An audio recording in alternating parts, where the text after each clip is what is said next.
क्या मैं कोई गलती करने जा रही थी? Of course I was doing some mistake.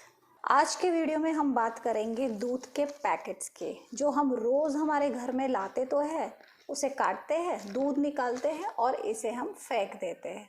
और इसके ऊपर लिखी हुई छपी हुई इतनी सारी चीज़ें हैं जिनके बारे में हमें कुछ भी पता नहीं होता है। कुछ चीज़ें हमें पता होती है, पर बहुत सारी ऐसी चीज़ें हैं जिनके बारे में हमें नहीं पता होता है। आज उन्हीं बातों पर हम फोकस करेंगे जो हम लोगों को नहीं पता। चलिए एक नज़र उन चीज़ों पे भी डाल ही लेते हैं जो हमें ऑलरेडी पता है, जैसे कि इसके अंदर कितनी क्वांटिटी है दूध की। 500 ml दिया हुआ है इस पैकेट पे, यानी 500 ml दूध है इसके अंदर। दूध क्वांटिटी इस पैकेट के अंदर होती है। सेकेंड थिंग जो हम लोगों को इजीली पता चल सकती है इस पैकेट को देखकर, वो कहाँ पर ये मैन्युफैक्चर हुआ है, कंपनी का नाम हमें आसानी से पता चल जाता है। इसकी स्टोरेज डिटेल, कैसे इसको स्टोर करना है, वो भी हम लोगों को इस पैकेट में छोटी सी डिटेल दी होती है, बट वो दी होती है इसके अंदर। और क्या चीज़ है, ये बहुत ध्यान रखना है कि use by date perishable products के ऊपर जो उसका पैकेट है उस पर दी हुई होती है। फूड आइटम्स जो जल्दी ख़राब हो सकती है, ऐसे फूड आइटम की रिकमेंडेड डेट होती है, उस डेट तक उसको कंज्यूम कर लेना चाहिए। हमने बहुत सारे प्रोडक्ट्स पे देखा होगा कि एक्सपायरी डेट दी होती है, बेस्ट बिफोर डेट दी होती है, और यूज़ बाय डेट तो अभी मैंने आपको बताया कि पेरिशेबल प्रोडक्ट्स पर होती है। ये एक्सपायरी डेट और बेस्ट बिफोर डेट क्या होता है? Expiry date tells customers that last day of the product which is safe for them to consume that particular thing. Best before date, food is no longer in its perfect shape, इसलिए अब उसको use करना इतना safe नहीं है। So best before date, expiry date और use by date के बीच में हमें कंफ्यूज नहीं होना है। एक चीज़ जो बहुत इम्पॉर्टेंट है, जो हम लोगों को सबको पता होगी ही, दूध हमेशा पेस्चराइज्ड होता है। पेस्चराइजेशन मेथड में दूध को और या फिर किसी भी फूड आइटम को एक पर्टिकुलर कंट्रोल्ड टेम्परेचर पर गर्म किया जाता है, एक पर्टिकुलर समय के लिए किया जाता है, और इससे पैथोजेनिक माइक्रो ऑर्गेनिज्म जो है वो ख़त्म हो जाते हैं और जो दूध है उसकी स्टोरेज लाइफ जो है वो बढ़ जाती है। चलिए अब बात करते हैं उन चीज़ों की जो इस पैकेट पे छपी हुई है, पर हम लोगों ने शायद उस पर ज़्यादा ध्यान कभी नहीं दिया है।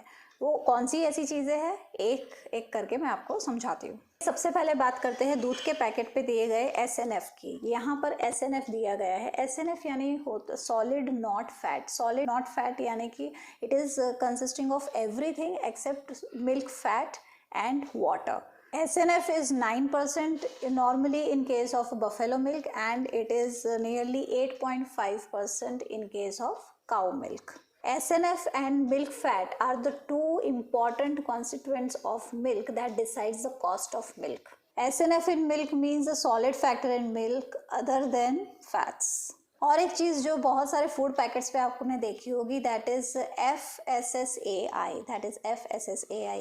ये बहुत सारे चीज़ें जो खाने पीने की चीज़ें होती है, खाने के प्रोडक्ट्स होते हैं, उसके ऊपर आपने पैकेट पे देखा होगा ये लिखा हुआ होता है। तो कभी आपने जानने की कोशिश की है ये FSSAI है क्या? It is an autonomous body established under the ministry of health and family welfare. FSSAI is food safety and standards authority of India. Food authority बहुत सारी चीज़ों पर चेक रखती है, जैसे food manufacturing, storage, handling practices और business authorities, operators, ये सब चीज़ों पे नज़र होती है उसकी कि फूड जो किसी भी कस्टमर के पास पहुंचता है तो वो पूरी सेफ्टी के साथ पहुंचे और उसमें किसी तरह की हेल्थ रिलेटेड प्रॉब्लम्स उनको ना फेस करनी पड़े। ये FSSAI आपको बहुत सारी चीज़ों पे देखने को मिलेगा, जैसे मैं यहाँ पर दिखा रही हूँ दूध के पैकेट में, मैंने आपको ऑलरेडी बताया। अब ये यहाँ पर भी आप देख सकते हैं कि ये एक दूसरा फूड प्रोडक्ट है जिसके ऊपर ये FSSAI बहुत ही आसानी से हम देख सकते हैं।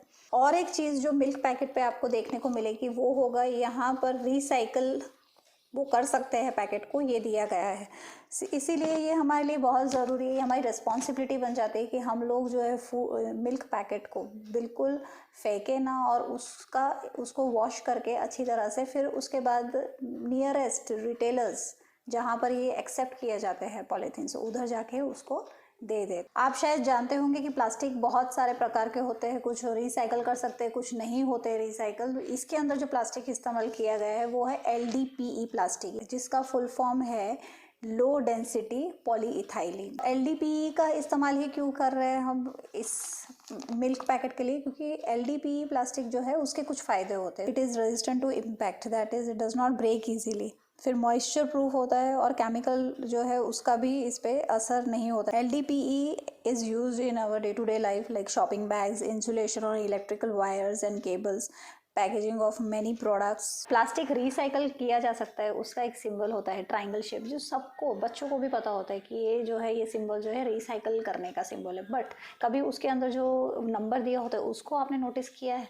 वो नंबर क्या बोलता है? हर नंबर के पीछे जो है एक रीज़न होता है। वो नंबर ये बताता है कि वो किस ग्रेड का प्लास्टिक है।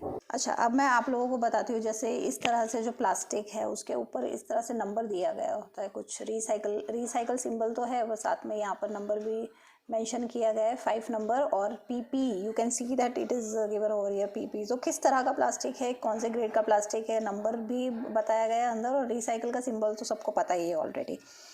ऐसे ही इसके ऊपर दिया गया है 5 नंबर और रिसाइकल का सिंबल है।